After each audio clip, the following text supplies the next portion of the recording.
Welcome back to the Smarter Marketer podcast, brought to you by Rocket Agency. I'm your host, James Lawrence. Welcome back to the Smarter Marketer podcast. Today, I am here with Fleur Brown. Fleur, welcome to the pod. Thanks, James. It's really great to be here. Really, really good to have you on. So Fleur is the author of The Business of Being You, Personal Brand Secrets of Celebrities and CEOs. She was the founder of Australia's first ever startup agency called The Launch Group, which was an agency that she oversaw for over 15 years.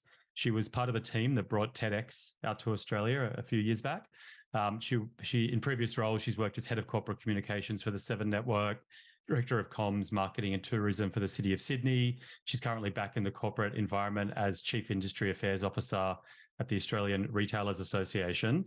Fleur, we crossed paths a few years ago when you were running. I think first of all, you helped me overcome my absolute pathological fear of public speaking, which I think I'll always. I know, here I am hosting a podcast. I'll forever be indebted to you for that.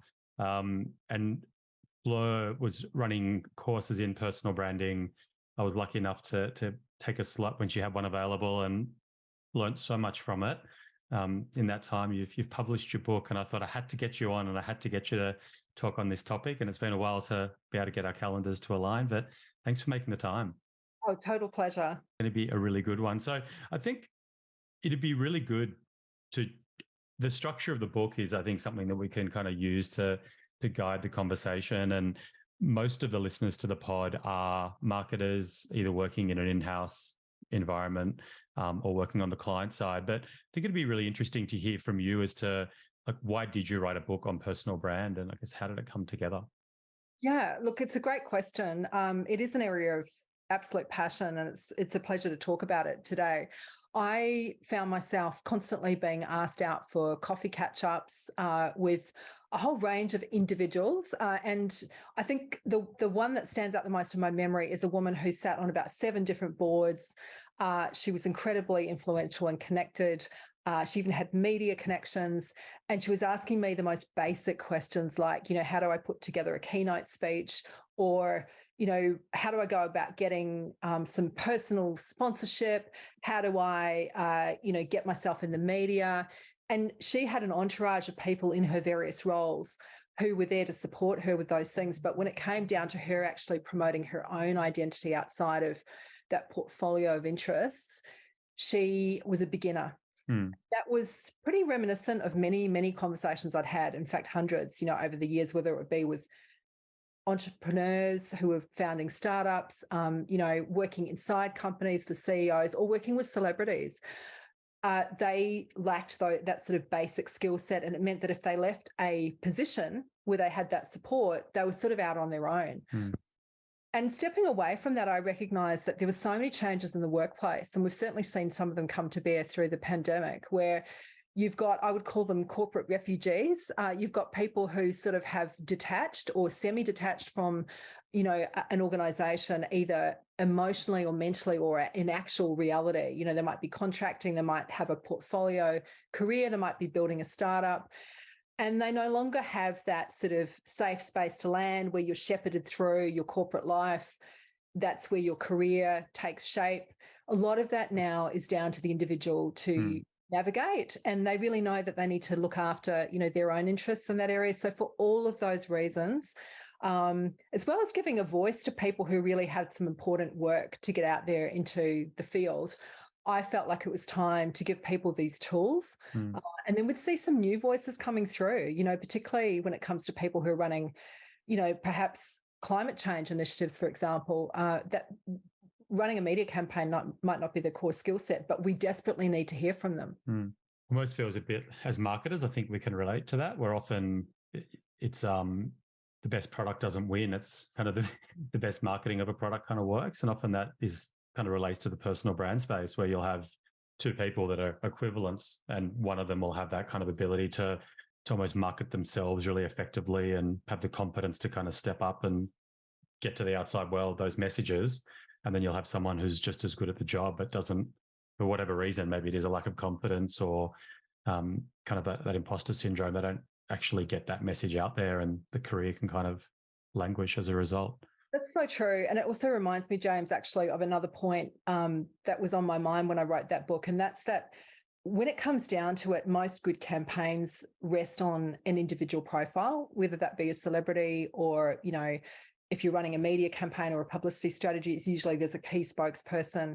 So understanding the mechanism around personal brand is really essential for a good campaign, generally speaking. I mean, even if you look at climate change, again, if you look at someone like Greta Thunberg, her personal brand is what's elevated that message enormously. Greenpeace, it might be David Ritter in this landscape. And so that's critical skill to understand if you're running a campaign as well. Yeah, it's really, really interesting. So when we talk about personal brand, what are we talking about? Like, what does building your personal brand mean for a marketer out there?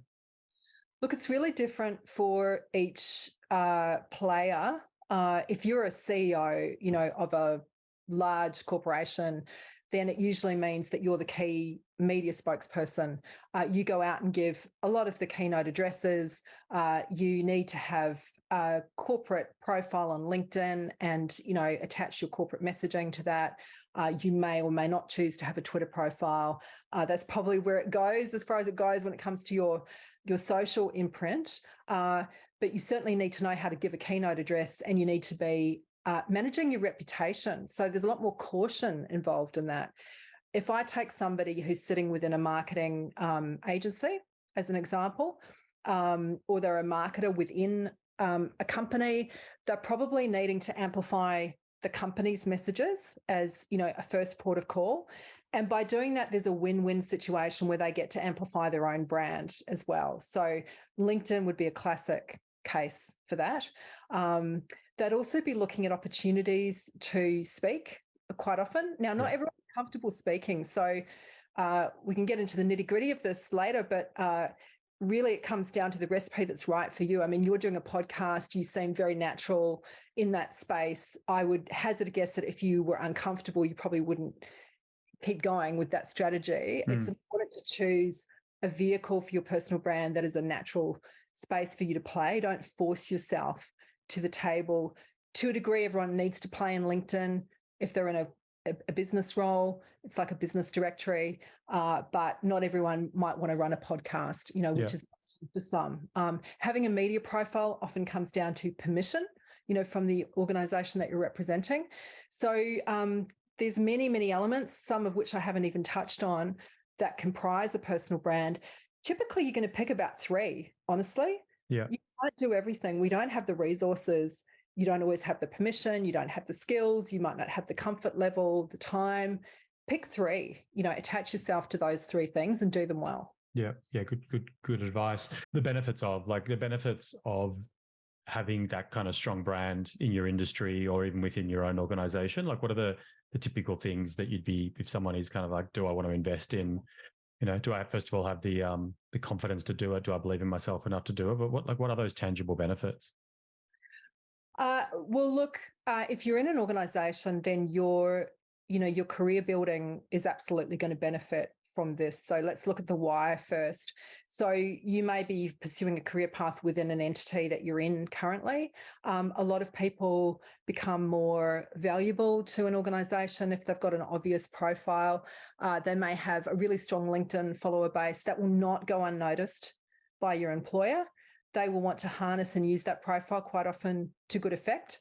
I'd go so far as to say that, they don't want to mess with you too much either because they know you've got a loud megaphone. So, there is power in having a good platform. Yeah. Also, if you use it well, that is a vehicle for being noticed outside of your organization. Now, that may come in the form of sales opportunities or partnership opportunities for your current employer. And of course, it may get you noticed by your next employer. I think it's important there's a win-win strategy at play for your current employer always. But, of course, it goes towards signaling your next opportunity as well. It's really valuable in bridging to the place you want to be in. So an example of that would be somebody who is very passionate about sustainability. They might be operating within a slightly different space, but there's an opportunity to do a little bit of that, that kind of content on their LinkedIn. It's relevant to their role. It's not the core purpose of their role, but they start to get noticed for that. Their company will notice them first, and then outsiders may notice them, and opportunities will come from that, either within the role that they're in. Outsiders may bring in a partnership opportunity, or it might even lead to a career jump.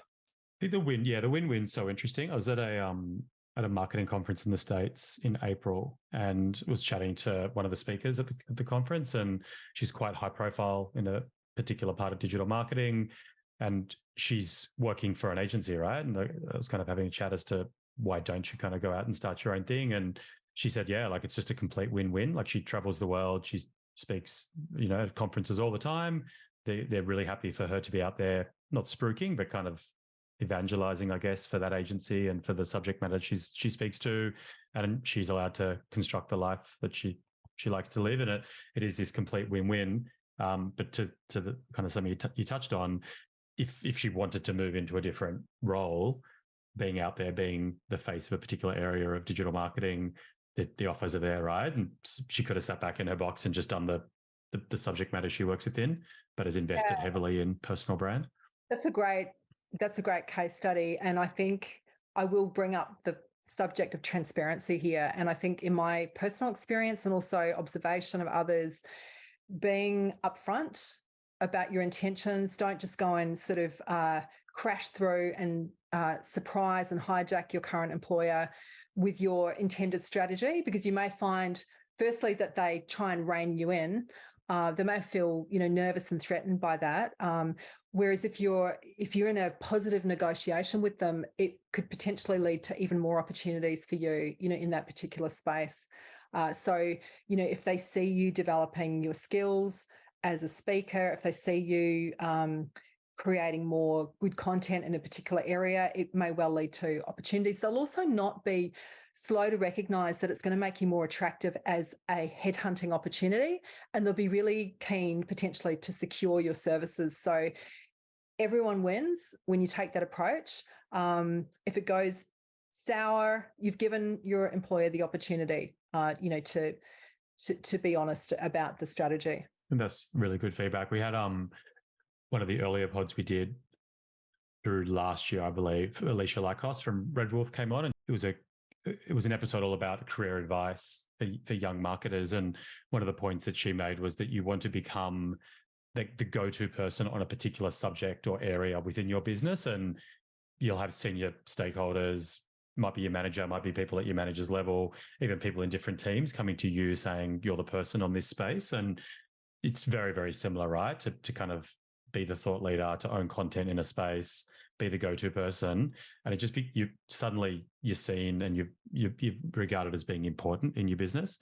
Or you could just sit there and hold that information internally. It's quite powerful. Yeah, absolutely. Look, that touches on signature topic, which I discuss in my book a lot, and it really is the cornerstone of a lot of really good personal brand work. When you're in a corporation, it's important that signature topic has a relevance to what you're doing in your main job for lots of reasons.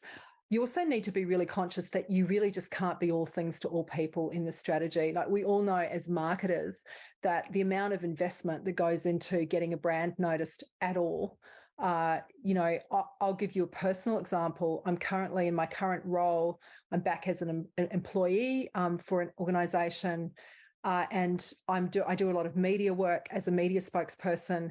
And on the other side of the coin, for many years, I was running an agency where we were getting people publicity. So I've really noticed, as more of a media spokesperson myself, rather than, in the background, that it takes so much repetition to actually leave an imprint in any particular topic. So, you really need to be talking about a conversation for some time, as marketers know, when it comes to branding anything or, promoting anything. If you dilute the topic, you're going to confuse people. Let's be honest, a lot of people sort of know what you do, but not fully. So they're just going to go with the headline. So make sure that headline's really obvious, and repetition's really important for that. Plus subject matter expertise. It's a recipe for confidence. If you're going to give a keynote address, if you're going to be writing an opinion piece, if you're going to do multiple social posts, you want to be on firm ground when it comes to that topic. And that takes time and experience to develop that confidence and that expertise. Yeah, it was something from your course that really that kind of stayed with me was the point you made that you've just seen it time and time again in your career where someone kind of works on a particular topic, becomes known as something, and then they just move on because they've done it and they're bored with it. And I think it was kind of your point, basically the analogy being big bands, big acts around the world. They tour and they tour forever and they keep playing the greatest hits. And the minute they don't play the greatest hits, everyone goes crazy because that's what they're known for. And so own a space and just keep going at it. Doesn't matter how bored you are, keep going at it. Use a bridging technique. So, if you follow that musician analogy, you're going to be at a concert, you expect the old hits and the new ones. Yeah. So you have both, but you can't just, just because you're sick and tired of talking about something. As you know, as marketers, that's the time that someone's recognizing your logo is when you want to sort of throw it in the bin. Yeah. So, evolving and bridging is really important. The other analogy I use for those that watch the Shrek movies is do the roar. So in the Shrek movie, Shrek's the ogre, he's famous for his roar. Everyone's begging for it. He refuses because he's sick and tired of being, that ogre. Yeah. The crowd pleaser, it's the party pleaser. And not only is it important in terms of being known for that thing and being an expert, but it's also what's going to bring the money. Mm. So, we all sort of have these moments of self-reflection, I guess, where we sort of think, I'm tired of being known as that person. But it's sort of at that point that you're going to get paid enormously well, potentially, to be that person and then bridge into the next thing. So don't just bin it, don't throw the baby out with the bathwater. Yeah. One last example, without naming names, but I had a client many years ago who was known. He was very famous as an author and in media on a particular research topic. And he was sick of being attached to that topic because he felt like he wanted to be in the boardrooms talking about something different. So he just threw that out the window and tried to just attach himself to an innovation conversation instead. It went nowhere for about 2 years. And then he circled back to that original research topic and used it as a segue into innovation, and it worked. Yeah. So, bridging, I would recommend highly. Makes a lot of sense. And from my own experience, what you mentioned around knowing a space really, really well, giving you confidence is just massive. I think the best way to beat nerves around public speaking or presenting is to know the content. And if you genuinely know it, it's so different to getting up and delivering something that's a bit light on, or you're not totally convinced of it. And so the idea that you can own 6 different speeches or presentations or 12 or very, very difficult. But if you can just once you're really comfortable in the content yourself, makes it makes it much easier to deliver it. So true, and deliver it authentically. I talk in public speaking about the fact that you sort of go into semi-autopilot. Like once you're familiar with the content, then you can switch on your X factor, your performance factor, because you're not trying to furiously remember the content, or you're not feeling wobbly, about any of that. And, if we look at celebrities or highly paid speakers, they usually have a keynote repertoire of maybe 3, and they will just mix it up and tailor it, to a bespoke environment. But they're not endlessly creating, 15, 20 keynotes. They've got a core, at least a year, that they work off. So, I think it's really important from an authenticity point of view. Yeah, that segues nicely into one of the headings in the book. Your weirdness is your brand. Can we talk a little bit about that? Sure. Do you know where that came from? Ultimately, my weirdness, I grew up in a religious cult, and so identity issues are really a big deal for me. I believe in freedom of identity, that people can be self-expressed. Of course, I didn't experience that, in a cult. So it was only when I really owned that topic and that conversation in my own mind, why I was passionate about this, that it led to some opportunities, for me personally. And so I used a lot of that understanding to empower the message that I was trying to bring into how you build a personal brand, out there within the business arena. Why did I care about that? Well, I think ultimately we spend so much of our time at work. What are we doing if we're not actually authentically communicating and building a platform for something that we care about, So finding that kind of X factor point in your own story and your own background that brings the topic to life for you is really important. Again, it lends you confidence. It absolutely lends you authenticity, and it gives you that kind of staying power to stay on something, to build that go-to position. And people feel that passion. They know that at the end of the day, we are pretty good, AI or no AI, we're pretty good at, having a feel for authenticity, whether it's coming outside with digital, environment, or if it's in real life, we have a sense.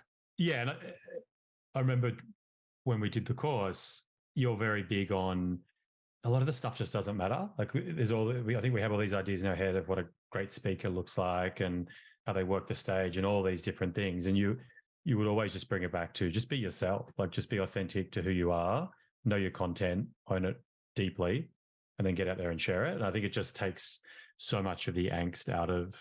Yeah, it does. Look, I challenge anyone to go and think about the 5 to 10 best speakers that they can think of historically. Winston Churchill had a stutter. JFK had a weird voice. Julia Gillard's famous speech, was delivered from someone who wasn't known for her famous oration. It came from a place of passion. Another example from everyday life, one of my courses, there was an insurance salesperson in the course, and he was giving a fairly vanilla, kind of presentation, and it was insurance. And so everyone's kind of going, please let this be over soon. And then he brought his personal story into the conversation. It was authentic, what got him into insurance. His family's house burned down when he was a child, and they weren't insured. You can imagine how much people were leaning forward to listen when he used that example, how much credibility as a salesperson he suddenly had, and the trust level went right up. So that's just a very small example of dropping in your personal reason for doing something and how it just helps you across all of those levels. Yeah. I guess it's human, isn't it? It's connection, it's storytelling. It's how as humans we actually connect with a topic or with a person. Yeah. I mean, Brené Brown's all over this subject, just watching what she has to say on vulnerability is a real lesson in the connection between that and, human engagement and getting your goals met. Yeah. Her TED Talk is a must watch. If you haven't, you can pause the pod and put that on. Yeah. Yeah. I'd love to now jump into some of the more practical nuts and bolts. So I'm a marketer working in big organization, or I'm an in-house marketer, and maybe I do have the opportunity to put some opinion pieces together, put some thought leadership together. Maybe I might get to speak at an industry event. Maybe I don't want to speak. I'm more comfortable, but getting onto a podcast or even just getting good LinkedIn content going. It'd be great to talk just about a topic, the importance of a bio, what good headshots should look like. So, because you've seen it, right? You've worked for so many years in media. You've seen what works digitally, what doesn't. Like just to help people, because I think often, even as digital marketers, you kind of look at stuff and you go, oh, we should be presenting that better, or we'd like to do that a little bit differently. Yeah, well, look, notwithstanding that AI is here to help you write a bio now. True. Examples from very senior people. So why does it matter? Well, let's use an everyday example. Like a lot of you are going to be invited at some point to talk to an industry group, and you're asked for your bio. Where do you take that from? Maybe you're not on the company website. You may or may not have a bio section on your LinkedIn. What you're trying to do, and even if it was for a recruiter, is you're trying to thread together the themes through your own background to take the hard work out of it for someone else.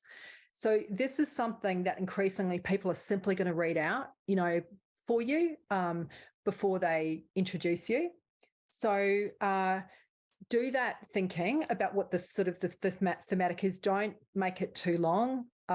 Do write it one in third person, because then someone can literally read it out and they're using your own kind of words. I've got a sort of a cheats guide to putting together a bio that I can send. You can follow up this, put it in as a link. That'd be great. Yeah. Yeah. Look, it's the building blocks of anything, really. I mean, if you're going to speak in media, you need to be found in a credible way. we don't want to read down to paragraph 5 to discover that you won an award or that you worked for a blue chip company, or you wrote a book. You've got to really, use the information in a way you would as a marketer, where you've got the best information up front. People might not read down lower. So true. And I always get given a bio of whoever the guest is on the pod, and normally I have to jump in and make heaps of changes to it. And your one was obviously taken, I would suspect, from your LinkedIn, and it was pretty good. I had a moment there. No, it wasn't the plumber with the really leaking tap. It was good. It was good.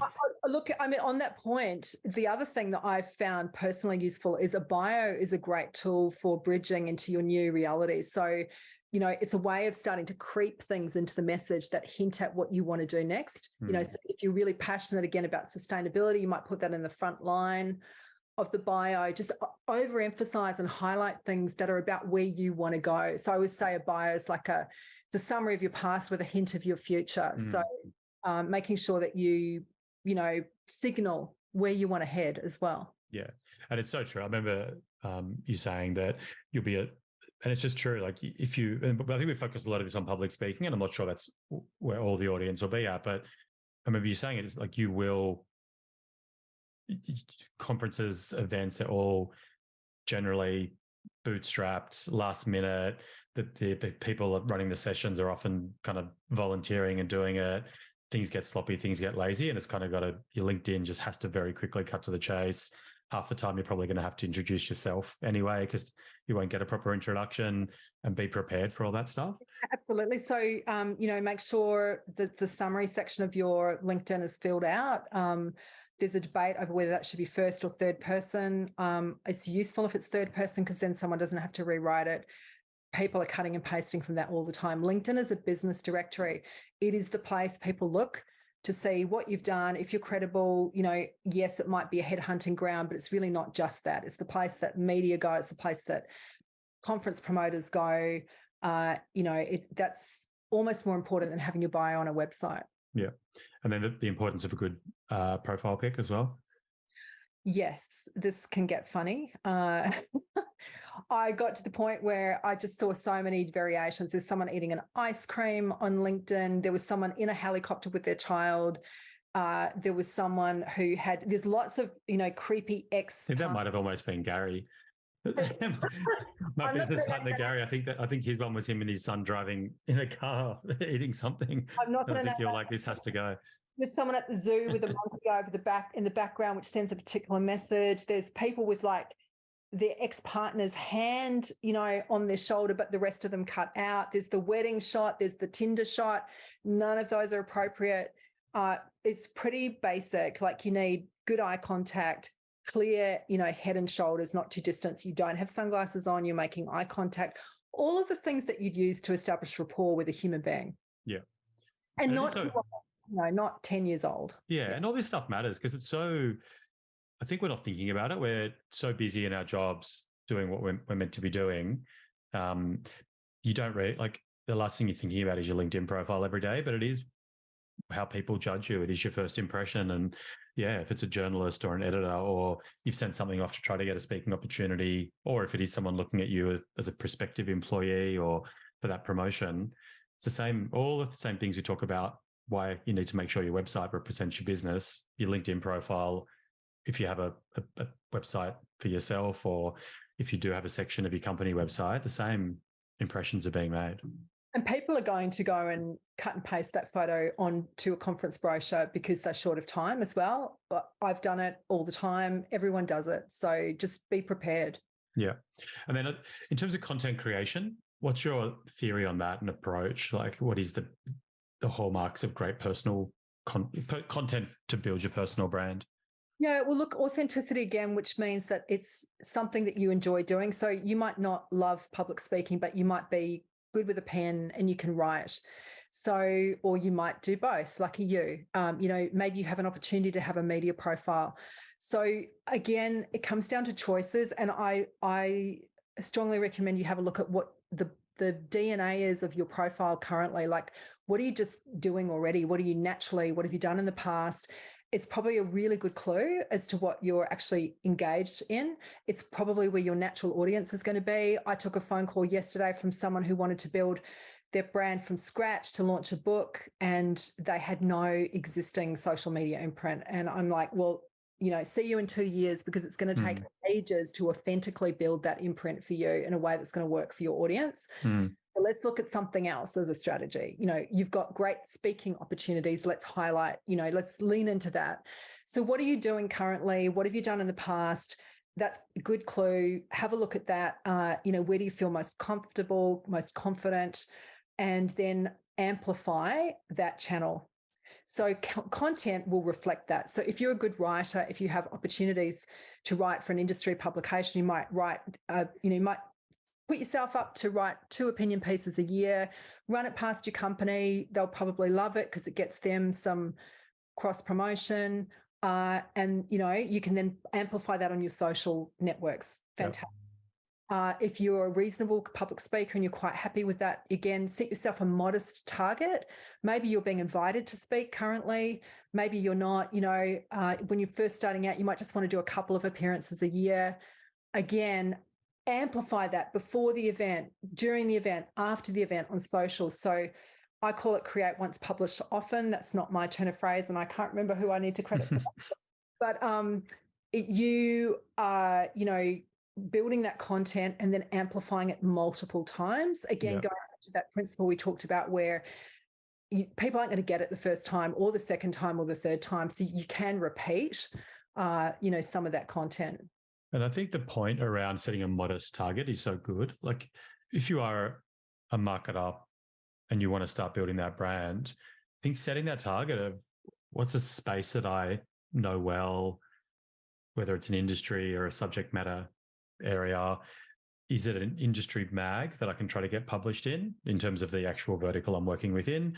Or am I trying to hit up an ad news, B&T, umbrella marketing mag in terms of the actual industry press in our space?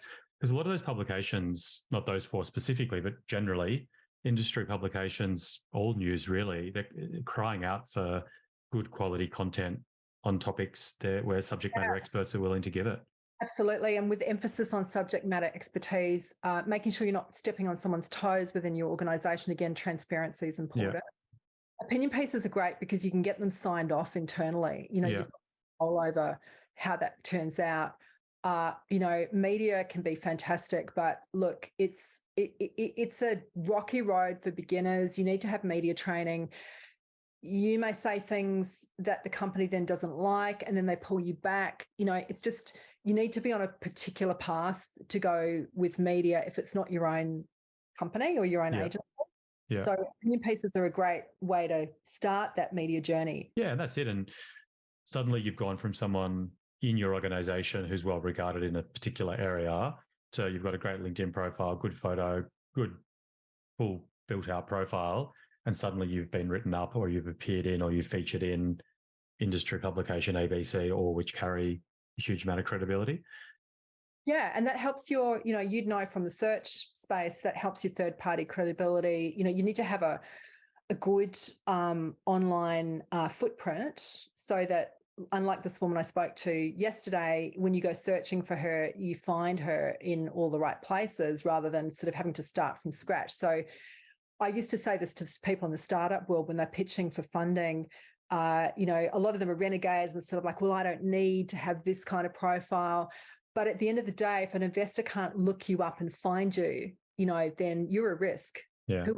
You don't have that established online footprint with third-party credibility of a media presence, or the legitimacy of a LinkedIn profile with some history, about where you've come from, and a legitimate network where they can see who you know in common. All of that's really important for credibility and trust building. What advice to get speaking gigs in kind of conferences, events, industry catch-ups? Like, what are the ways that you can approach that? Recommendations you'd have? Yeah, look, I sort of feel like I'm kind of repeating basic principles here, but they all are very similar. It kind of comes back to that point of expertise, that signature topic, the go-to position, trying to use your current role as a bridge. So looking again immediately around you. I always say to people, if they want to be a media or speak at an event, what do you naturally want to attend? So if you don't go to Mumbrella, why would you be pitching yourself into the Mumbrella 360 event? You want to be understanding that environment and have absorbed it before you put yourself forward. It's kind of arrogant to do that. So look at what you've naturally attended, where you've got a bit of rapport going, you feel you understand that environment, you might have some relationships established within that entity, or you get opportunities that are coming to you. Go and speak to your in-house PR people or HR people if you have those, if you have a company that has that operation, and just let them know that you're interested in this kind of opportunity. They'll run it through your in-house approval processes.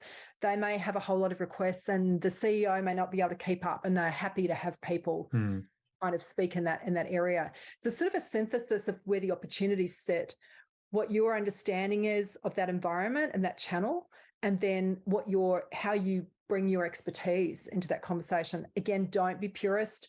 Do the raw, go and speak about, your core expertise, and then have a teaser of where you want to go. Say you want to talk about digital marketing, but you've got a passion for sustainability. Again, I keep coming back to that just as a reference point. You might talk about how sustainability is creating deeper engagement, for marketing, or social impact's really important for marketing engagement with Gen Z. Yeah. Your presentation might be representing your current entity, but you're giving a glimpse into, where your passion point is. So don't be too clinical about, I have to sort of have this whole brave new world of content. Yeah. Start somewhere and, just evolve so people can kind of see you, the choreographic moves that you're making, towards where you want to go. Yeah. And you definitely find that those opportunities start to open up themselves once you actually get out there and start doing it. Oh, you do. I used to say sort of 6 to 12 months. I think that there's a life cycle to image building. The intense work is in the first 12 months, and then you should find that the inbound opportunities start coming to you. Yeah. It's time to establish that presence, the go-to position, build your audience, build credibility, and then you'll find that effort starts to pay off, and then it replicates and replicates. So in personal brand, more is more. The more you're in media, the more media want you. Yeah. The more you have established a go-to position, the more people will come at you with conference, speaking opportunities. The only exception to that would be the more you post on social media may actually alienate your audience. So just be an appropriate cadence. Yeah. But when we find that with the pod, like when we kicked it off, it was kind of very much us going out to our network and people we dealt with previously. And then we still do that a lot, but it's still changing, right? Where we get inquiries now where people want to come onto it, and it's like, yeah, maybe not a great fit, or that's a good fit, but it's kind of the dynamic changes, right, as it kind of gets out there and kind of seeds. Yeah, absolutely. And also it demonstrates that, stick to something, hold your nerve with a topic, as long as it's part of your expertise, it's relevant to your current role. Hold your nerve a little bit, because the opportunities will eventually come. It's at that moment, again, going back to the logo example, that the executives might be saying, oh, we're so bored with this logo, let's throw it out. And that's when your target audience is starting to go, oh, I know that logo. Same with our topic, or credibility, or, opportunities. People are just starting to notice us as being attached to that. And then we might go, oh, I give up, I'm just going to switch strategies. Yeah. Just when it was about to go. And I don't want this to be a negative kind of movement of the conversation, but I'd rather like address it and then how do we move it into the positive. But what are the things that are holding people back? Like, what are those, like, what is stopping? Because I see it in our industry and wider. Often the person that actually is out there with the big brand and has the opinion pieces and whatever else isn't the person necessarily with the best ideas. It's just the person that is most kind of probably almost confident in their own ability to talk. So like, what are those things that hold back people who really should be out there talking because they've got great stuff to say and they just don't have that, whatever it might be? Pretty much confidence, pretty much. And, confidence is currency and it kind of feeds itself. I think with the megaphone effect, in terms of the people that kind of saturate social media and other opportunities, some of them have earned the right to do that, and they might just be a little too boring with their content now, or a little too removed from reality and from the trenches. But quite often you have to go back to what's it feeding. So you're not just out there building a personal brand for kicks. It's not to fulfill your 13-year-old fantasy of, fame. It's for a reason. So what are you trying to generate? Are you trying to generate a career opportunity? Are you trying to generate paid opportunities for your employer? Are you trying to generate a book offer? What is it? It might be a few things. But going back to serving that, and is the strategy serving you? So, when it comes to how to present yourself, passion is going to put you in that position. So if you're really passionate about writing a book one day, that might be the thing that keeps you holding your nerve, out there on the speaking circuit, or continuing to work late hours to produce those written content pieces for your LinkedIn profile. Women and minority groups in particular, lack confidence often, or just sort of fall prey to more of the existing predictable system. I think that's slowly changing. So for women in particular, I'd say just, supersize your confidence, have your friend write your bio for you, because they're going to see you in a completely different way. You can usually take a woman's confidence in her bio and double it,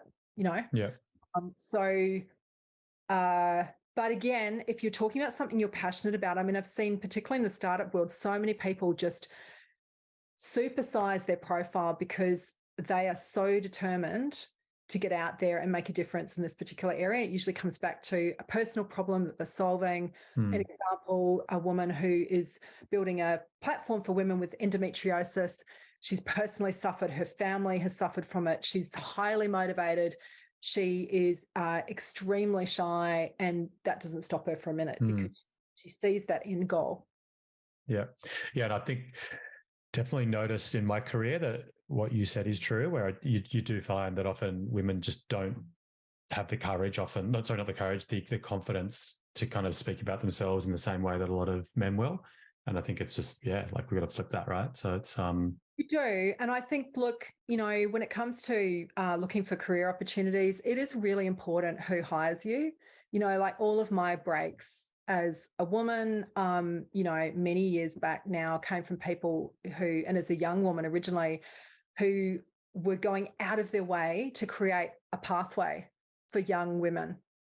And I can tell you, there's 5 of them. I could name them, including the person I'm currently working for.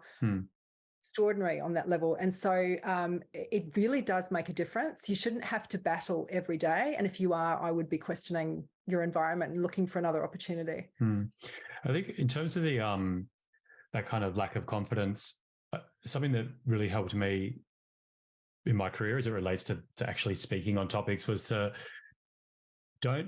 when you're speaking and writing content or doing a pod or whatever it might be, don't come at it thinking or holding yourself to this kind of level of, I'm an absolute expert in this space and I know more than every person in the room. I can't remember who it was that basically said, that's not what you're doing. All you're doing is sharing your experience on a particular topic. And it really just changed. And get up there, this is my experience, this is what I've seen. And there'll be people in the room that might know more about SEO or Google Ads or whatever it might be than me. I'm not pretending that I know everything. It's simply just what I've seen and, what I've experienced in my career to date. I think it really changed that perspective as well. Yeah, I think that's a beautiful place to come from. And, it's like in friendships, the people we value the most are the people that listen, and we actually consider them the wise souls in our circle. And it's, very similar, I think, in corporate circles as well. Gone are the days of, I remember starting my career, my first keynote was sort of like a 50-minute, speech from a lectern to 500 people, and they didn't say a word. There was no Q&A, there was no social media, you just had the megaphone. That doesn't exist anymore. It's, very much two-way street when it comes to any form of communication. Yeah, I think that's very true. So it's been awesome having you onto the pod. If anyone's listening and is interested in the topic or wants to dig deeper into it, definitely grab a copy of The Business of Being You, which is Fleur's book. It's available on Amazon. And Fleur, I always end the pod. Every guest has to answer the question of what's the best piece of career advice that you'd give to an Australian marketer? Ooh, look, confidence is currency. I believe I coined that phrase, but you can prove me wrong now that I think, and I don't mean this in a way where you're obnoxiously confident. I just mean that, there comes a time where you just have to step forward and own who you are, what you know, and, be bold enough to get out into the arena with that. And the rewards will come from that. As long as it's coupled with authenticity and passion, you won't look back from the experience. You may be bruised and battle scarred occasionally, but most of the time, I think you're going to find that leads to much greater career satisfaction and great opportunity. Nice one. So great advice, and it's a great way to finish the pod. Fleur, thanks for coming on. Thanks, James. Thank you.